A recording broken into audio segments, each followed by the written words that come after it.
क्या होता है जब एक पुलिस ऑफिसर खुद सिस्टम के खिलाफ खड़ा हो जाता है, जब सच्चाई की कीमत जान से भी ज्यादा हो जाती है और जब एक शांत आंदोलन की आग पूरे सिस्टम को हिला के रख देती है। तो आज मैं एक्सप्लेन करने वाला हूँ 2025 की सबसे दमदार पॉलिटिकल थ्रिलर फिल्म नारी वेट्टा के बारे में। ये एक मलयालम मूवी है। नारी वेट्टा का मतलब होता है शेर का शिकार या शेर को मारना। यहाँ शेर सत्ता, ताकत और सिस्टम को दर्शाता है और शिकार उस क्रांति या इंसान को जो उस ताकतवर व्यवस्था को चुनौती देता है। ये सिर्फ एक फिल्म नहीं, एक हकीकत है जिसे हम सब ने कभी ना कभी अनदेखा किया है। टोविनो थॉमस की जबरदस्त एक्टिंग और एक सच्चाई से भरी कहानी आपको झकझोर के रख देगी। कहानी स्टार्ट करने से पहले आप लोगों से एक रिक्वेस्ट है कि वीडियो को लाइक कर दें और चैनल को भी सब्सक्राइब कर दें। कहानी शुरू होती है 10 नवंबर 2003 की रात को दिखाते हुए। रात के 9 बज रहे होते हैं और हम वल्लीयूर कवू मेले को देखते हैं। अगली सुबह का सीन दिखाया जाता है। एक बस में कुछ लोग बैठे हुए हैं, वो किसी को ढूंढ रहे हैं लेकिन उन्हें वो इंसान बस में नहीं मिलता।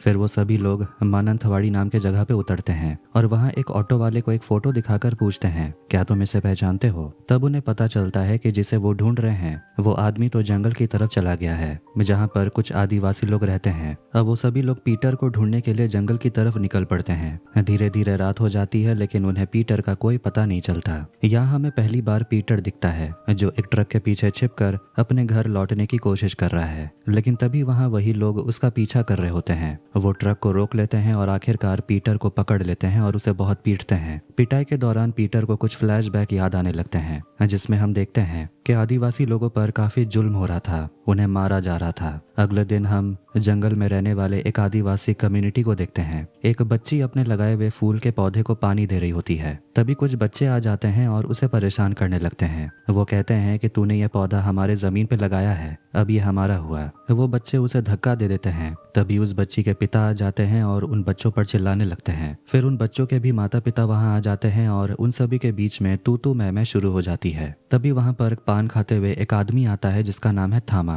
वो सबको डांटता है, अगर आपस में ही लड़ते रहोगे तो बाहर वालों से कैसे लड़ पाओगे? मैं मुखिया से शिकायत कर दूंगा।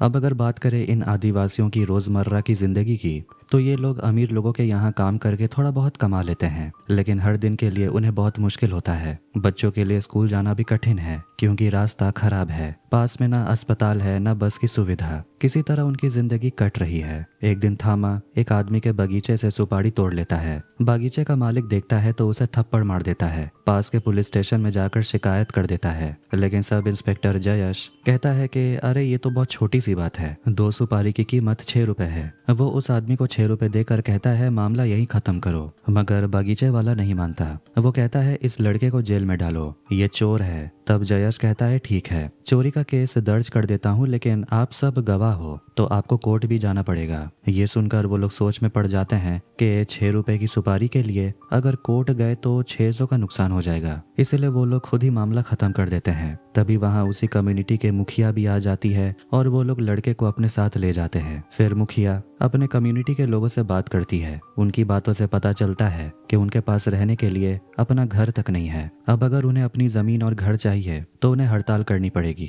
और वो सभी लोग जंगल में नहीं बल्कि सरकार के ऑफिस के सामने तिरुवनंतपुरम में हड़ताल करेंगे। उधर हमें फिर से पीटर दिखता है जिसे बहुत बुरी तरह पीटा जा रहा था, और जब उन लोगों को पीटर की फाइल मिलती है और वो उसे पढ़ते हैं तो उनकी आंखें फटी की फटी रह जाती है, क्योंकि जो पीटर के बारे में वो सोच रहे थे पीटर वैसा इंसान निकला ही नहीं। फ्लैशबैक में हम देखते हैं पीटर अपने एक दोस्त के साथ तिरुवनंतपुरम जाने का प्लानिंग कर रहा था, एक हड़ताल में शामिल होने के लिए। उनका मकसद है कि उनके एग्जाम की रैंक लिस्ट का समय सीमा बढ़ाया जाए, लेकिन रास्ते में पीटर कहता है कि अगर हमें हड़ताल को सच में कामयाब बनाना है तो हमें नियम तो तोड़ने पड़ेंगे। सोचो अगर हम बस नाटक में ही सही अपनी जान देने की कोशिश करें तो कैसा रहेगा। उसका दोस्त उसे समझाता है अगर इतना सब करेंगे तो पुलिस हमें ही पकड़ लेगी, तुझे तो कुछ नहीं होगा, तू तो अकेला है, लेकिन मेरी तो बीवी और बच्चे हैं। अगले दिन हम नैन्सी नाम की एक लड़की को देखते हैं जो बैंक में काम करती है। वो और पीटर एक दूसरे को पसंद करते हैं, लेकिन पीटर अक्सर हड़तालों में बिजी रहता है। नैन्सी उसे कहती है कि तुम अपने काम में लगे रहो, मैं किसी और से शादी कर लूंगी। वो ताना मारते हुए कहती है, मेरे पापा ने जो लड़का मेरे लिए देखा है वो मस्कट में रहता है। पीटर कहता है, क्या मैं उन लोगों से कम हूँ? नैन्सी पूछता है, तुमने अब तक कौन कौन से एग्जाम दिए हैं? एक तो पीएससी और दूसरा कांस्टेबल का। क्या तुम सब इंस्पेक्टर नहीं बन सकते? दो चार चोर को पकड़ लोगे तो सीआई तो आराम से बन जाओगे। अब सीन शिफ्ट होता है घर पे। पीटर अपनी माँ के साथ रहता है और बेनी अंकल उनसे मिलने आते हैं। वो केले लेकर आते हैं क्योंकि वो लोग केले की खेती करते हैं। डिनर पे वो दोनों पीटर से पूछते हैं, तुम तो अब 28 के हो चुके हो, तो अब फ्यूचर के बारे में क्या सोचा है? पीटर कहता है, मुझे थोड़ा समय लगेगा, लेकिन जो करूंगा अच्छा काम करूंगा। इस पर उसकी माँ कहती है, तेरे पापा भी यही सोचते थे, कुछ अच्छा करूंगा, और इस सोच में उन्होंने कुछ शुरू भी नहीं किया। कितनी बार उनसे कहा था जितना कर सकते हो उतना ही करो, लेकिन उन्होंने कभी मेरी सुनी नहीं। इतना कहकर उसकी माँ रोती हुई उठकर वहां से चली जाती है। अगले दिन पीटर फिर से नैन्सी से मिलता है और उसे मस्कट वाले लड़के के बारे में पूछने लगता है। थोड़ी देर मजाक करने के बाद पीटर उससे पैसे मांगता है। नैन्सी उसे अपना छोटा सा जेवर निकाल कर दे देती है। पीटर कहता है, इसे बेचकर मुझे कितना ही मिलेगा? नैन्सी कहती है, अब 2 महीने तक मुझसे पैसे मत मांगना। इसके बाद दोनों की लव स्टोरी चलते रहती है। एक दिन पीटर अपने अंकल के साथ नैन्सी के पापा से मिलने जाता है, शादी की बात करने के लिए। वहाँ नैन्सी के अंकल भी होते हैं। शादी की बात चल रही होती है तो नैन्सी के पापा पूछते हैं, आखिर तुम करते क्या हो? कहीं ये प्यार व्यार टाइम पास तो नहीं? पीटर कहता है, हम दोनों बहुत सीरियस हैं, मैंने कई एग्जाम दिए हैं और मेरा सिलेक्शन हो भी जाएगा। नैन्सी के पापा पूछते हैं, तुम्हारे पास कितनी जमीन है? पीटर कहता है, जमीन थोड़ी सी ही है, लेकिन बेनी अंकल वहाँ केले की खेती करते हैं। ये सुनकर सब हंसने लगते हैं कि इतनी छोटी जमीन पर केले उगाओगे तो घर वाले ही खा के खत्म कर लेंगे। नैन्सी के पापा बोलते हैं, अगर शादी करोगे तो जिम्मेदारी भी उठानी पड़ेगी, या सिर्फ नैन्सी की सैलरी पर ही निर्भर रहोगे? फिर वो पीटर को साफ मना कर देते हैं, कहते हैं कि पहले अपनी हालत तो देखो, नैन्सी कहाँ और तुम कहाँ। जब पीटर घर लौटता है तो अपनी माँ को बता देता है कि नैन्सी के पापा ने शादी से मना कर दिया। उसकी माँ कहती है, अगर तू कमाएगा नहीं तो वो लोग अपनी बेटी को तेरे हाथ कैसे सौंपेंगे? उसी वक्त घर पे एक लेटर आता है पुलिस डिपार्टमेंट से। पीटर को कांस्टेबल की नौकरी मिल गई होती है, लेकिन पीटर को इस जॉब में बिल्कुल भी दिलचस्पी नहीं थी।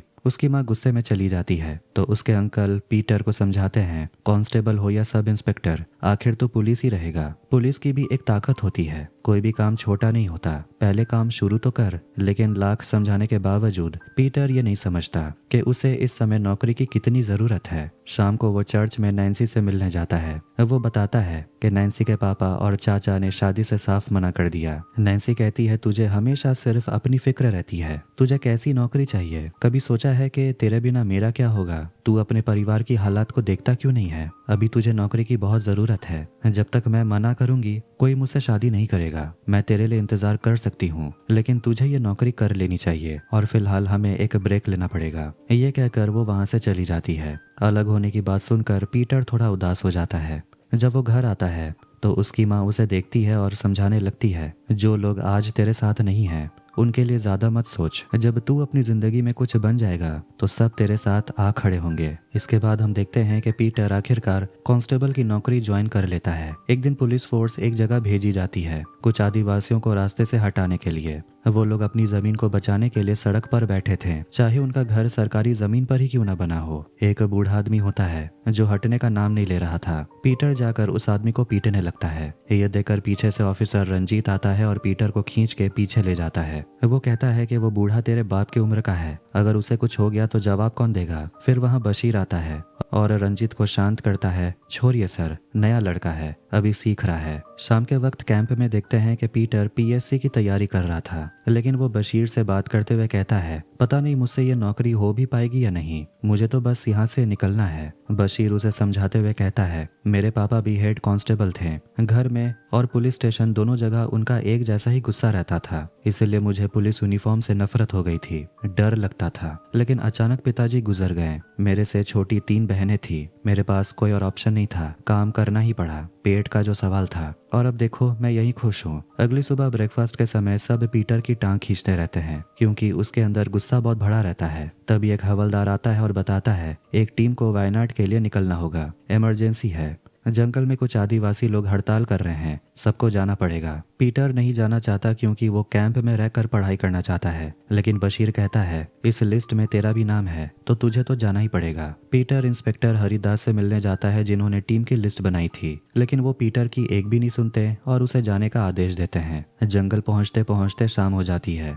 पुलिस फोर्स वहां पहुंचती है तो वो देखती है कि एक आदिवासी समुदाय आंदोलन कर रहे हैं। वजह यह है कि पुलिस वालों ने उनकी जमीन की सीमा मतलब बाउंड्री तोड़ दी है। उस समय डीआईजी रघुराम वहां पहुंचते हैं और आदिवासी लोगों से बात करते हैं। मुझे यहाँ सिर्फ अपनी ड्यूटी के लिए भेजा गया है, मुझे आपको परेशान नहीं करना। जिसने बाउंड्री तोड़ी है वही उसे ठीक करेगा। वो अपनी टीम से कहते हैं कि जो लोग यहाँ के हालात को नहीं समझते उन्हें यहाँ रहने मत देना। अब सुबह होती है। पुलिस की टीम वहीं कैंप लगा के बाउंड्री ठीक करने में लगी होती है। पीटर की नजर आदिवासी समुदाय के मुखिया पे जाती है जो अपने लोगों को समझा रही थी, हम अलग अलग जगहों से आए हैं लेकिन हमारा मकसद एक है। बशीर डीआईजी से मिलता है। डीआईजी उसे देखकर कहता है कि मैंने तुम्हें कहीं देखा है लेकिन याद नहीं आ रहा। बशीर कहता है तिरुवनंतपुरम में जब हड़ताल हुई थी तब आपकी गाड़ी से किसी का एक्सीडेंट हो गया था और मैंने ही उसका सलूशन निकाला था। मुखिया अपने लोगों से कहती है हमारे पास खाना पानी कुछ भी नहीं है, लेकिन हमें घबराना नहीं है और ना ही पीछे हटना है। हमें पुलिस से डरने की जरूरत नहीं,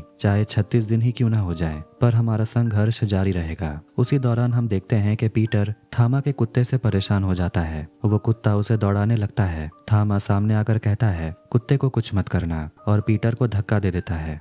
इस पर पीटर थामा को बुरी तरह पीटने लगता है। बशीर और बाकी पुलिस वाले आकर पीटर को रोकते हैं और डीआईजी भी उसे डांटते हैं। हमें यहाँ किसी पर हाथ उठाने का अधिकार नहीं है, ये तो तुम्हें पता होना चाहिए। डीआईजी बशीर से कहता है कल मंत्री यहाँ आने वाले हैं, अगर इसने फिर ऐसी हरकत की तो हमें इसे जेल भेजना पड़ेगा। अब प्रेजेंट टाइम में देखते हैं जिन लोगों ने पीटर को पकड़ा होता है वो लोग उसे बहुत पीटते हैं और जबरदस्ती एक कागज पर साइन करवाने की कोशिश करते हैं। उसमें लिखा होता है कि गोली आदिवासियों पर पीटर ने चलाई थी। फ्लैशबैक में रात का सीन आता है। पीटर, बशीर और बाकी साथी शराब पी रहे होते हैं और सभी को अपने घर की याद आ रही होती है। बशीर कहता है कम से कम हमारे पास घर तो है जहाँ हम लौट सकते हैं, लेकिन जो लोग यहाँ प्रोटेस्ट कर रहे हैं उनके पास तो वो भी नहीं है। रात को जब सब सो रहे थे तो पीटर को घर की बहुत याद आती है। वो बशीर से उसके परिवार के बारे में पूछता है तो बशीर बताता है कि मेरी बीवी है और एक बेटी है जो क्लास 6 में पढ़ती है, और वो पीटर से भी कहता है कि तुझे भी शादी कर लेनी चाहिए। अगले दिन मंत्री हालात समझने के लिए वहां पहुंचते हैं। गांव की मुखिया उनसे कहती है हमें यहाँ बैठे 37 दिन हो गए हैं लेकिन अभी तक कोई हल नहीं निकला। मंत्री आश्वासन देते हैं आपको रहने के लिए दूसरी जमीन दी जाएगी, पहले भी कहा गया था लेकिन इसमें थोड़ा वक्त लगेगा। मुखिया कहती है हमारे पास खाने के लिए भी कुछ नहीं है। मंत्री जवाब देते हैं कि पास में राशन की दुकान है, अगर आप चाहे तो खाना आपके दरवाजे तक पहुंचा देंगे, घर भी मिलेगा, इसकी गारंटी मैं देता हूँ, लेकिन आपको यह आंदोलन बंद करना होगा। ये आरक्षित जंगल है, यहाँ कई तरह के जंगली जानवर रहते हैं।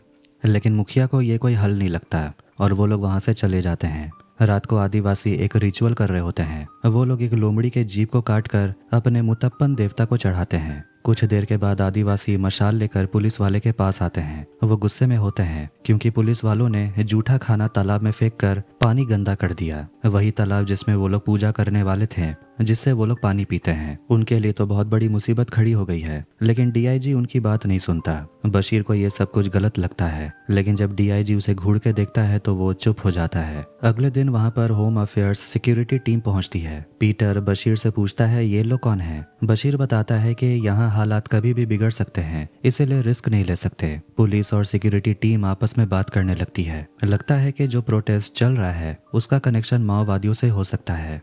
हो सकता है कि कुछ कॉमरेड्स यहाँ छुपे हों जिनके पास हथियार भी हों। इसीलिए वो लोग फैसला करते हैं कि आदिवासियों को हल्के में नहीं लिया जा सकता।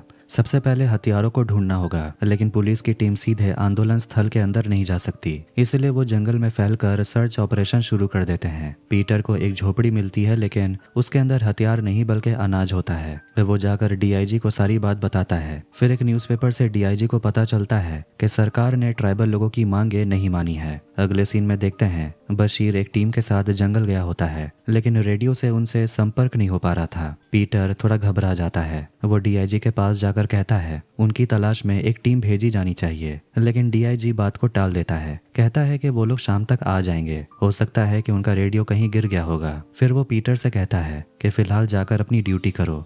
जब पीटर प्रोटेस्ट एरिया के बाहर खड़ा होता है तो वो एक छोटी बच्ची के हाथ में वॉकी टॉकी देखता है। वो तुरंत डीआईजी को इन्फॉर्म करता है, लेकिन डीआईजी कहता है कि उनका कोई भी रेडियो सेट गायब नहीं हुआ। तब पीटर कहता है कि एक लड़का है थामा, जो हमेशा यहाँ वहाँ घूमते रहता है, उसे जरूर पता होगा बशीर कहाँ है। वो लोग थामा को पकड़ लेते हैं और उसे पीटते हैं, पूछते हैं कि तुम लोगों में कितने लोग नक्सलियों से मिले हुए हो, क्या तुम सब यहीं छुपे हुए हो, क्या तुम लोगों ने बशीर और कमांडो को पकड़ लिया है। लेकिन थामा कुछ नहीं बोलता और वो लोग उसे बहुत पीटते हैं। तभी डीआईजी को खबर मिलती है कि जो आर्मी ऑफिसर गया था वो तो मिल गया, लेकिन बशीर नहीं मिला। कमांडो को स्ट्रेचर की मदद से लाया जाता है। पीटर उसे पूछता है बशीर कहाँ है, लेकिन वो तो बोलने की हालत में नहीं था। फिर वो डीआईजी से पूछता है, लेकिन डीआईजी कहता है कि जान के तुम क्या कर लोगे, गवर्नमेंट का आदेश है कि हम लोग प्रदर्शनकारियों को कुछ नहीं कर सकते। बशीर अभी भी मिसिंग है, उसकी तलाश में एक टीम गई हुई है, तुम भी चाहो तो जा सकते हो। डीआईजी मीडिया से बात करते हुए बताता है कि बशीर और एक कमांडो पर हमला हुआ था। 10 से ज्यादा लोग थे और हो सकता है कि प्रदर्शनकारियों के बीच में माओवादी भी छुपे हुए हैं। फिर जंगल में बशीर की तलाश में एक टीम भेजी जाती है, जिसमें पीटर भी होता है।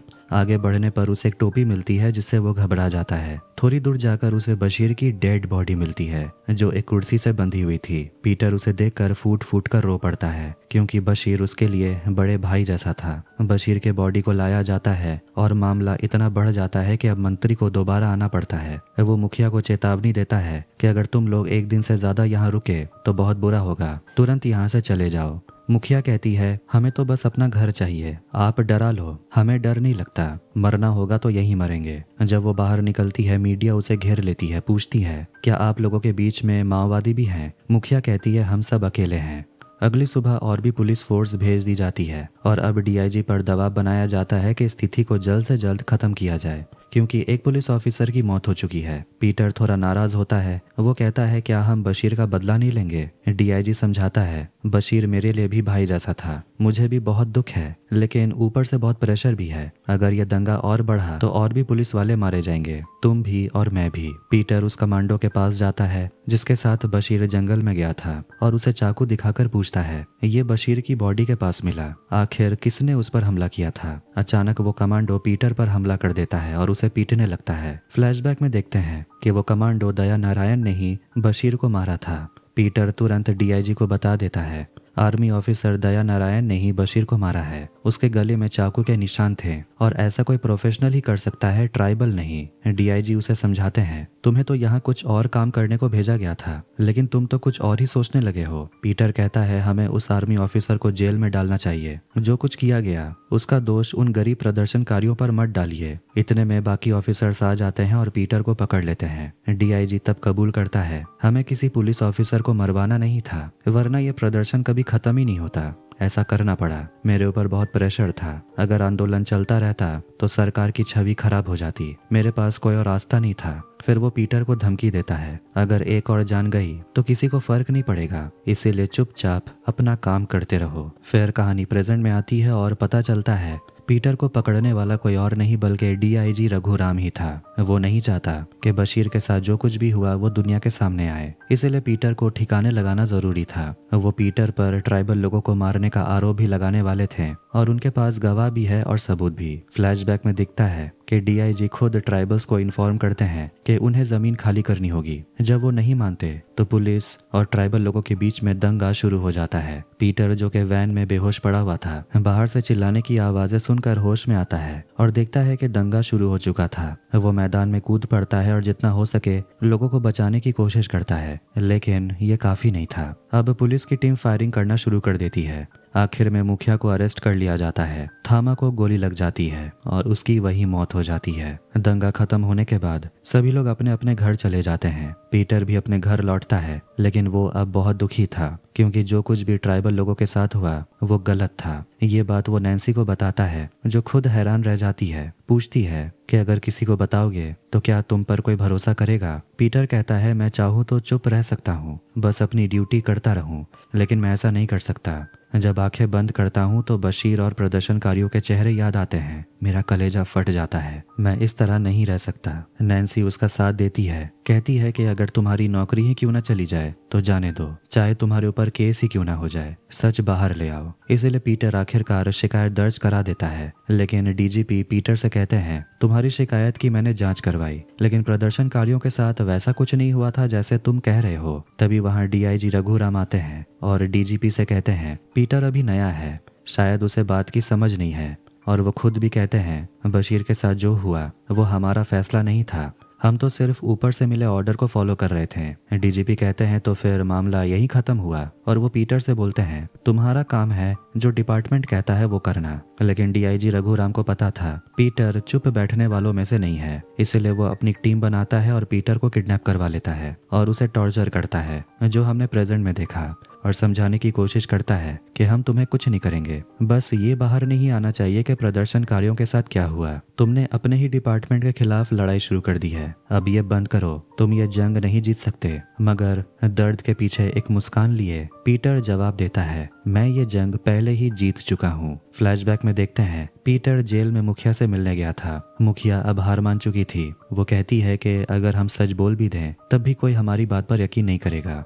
पीटर उसे बोलता है पूरा डिपार्टमेंट मिला हुआ है, यहाँ तक के डीजीपी और सरकार भी। तब मुखिया कहती है अब बस आप ही हो जो कुछ कर सकते हो। इसके बाद पीटर एक बहुत बड़े वकील के पास जाता है और उनके सामने कबूल करता है जिस दिन शूट आउट हुआ था उस रात मैं पुलिस की टीम के साथ था, हमने 5 लोगों की बॉडी जलाकर सबूत मिटाए। मुझे नहीं पता कितने प्रदर्शनकारी और मारे गए होंगे, शायद कई ऐसे भी लोग हैं जो अपने घर कभी लौटे भी नहीं। वकील पूछता है इस फाइल में तो सिर्फ 4 लोगों की डिटेल है, वो 5वां कौन था जिसे तुमने जलाया था? पीटर रोते हुए जवाब देता है वो एक छोटी सी बच्ची थी, सिर्फ 7 साल की। ये सब कुछ मेरे डिपार्टमेंट और हमारे राज्य के सरकार ने किया। मैं एक विसल ब्लोअर हूँ और बिल्कुल अकेला, इसीलिए मुझे सुरक्षा की जरूरत है। वकील कहता है कोर्ट उस जगह की जांच करवाएगी और सबूत जुटाएगी, आप अकेले नहीं हैं, हम सब आपके साथ हैं। अगले दिन उस जगह की खुदाई शुरू होती है जहां दंगा हुआ था, और जहां बॉडी को दफनाया गया था वहां कई बॉडीज मिलते हैं। इधर पीटर डीआईजी रघुराम से कहता है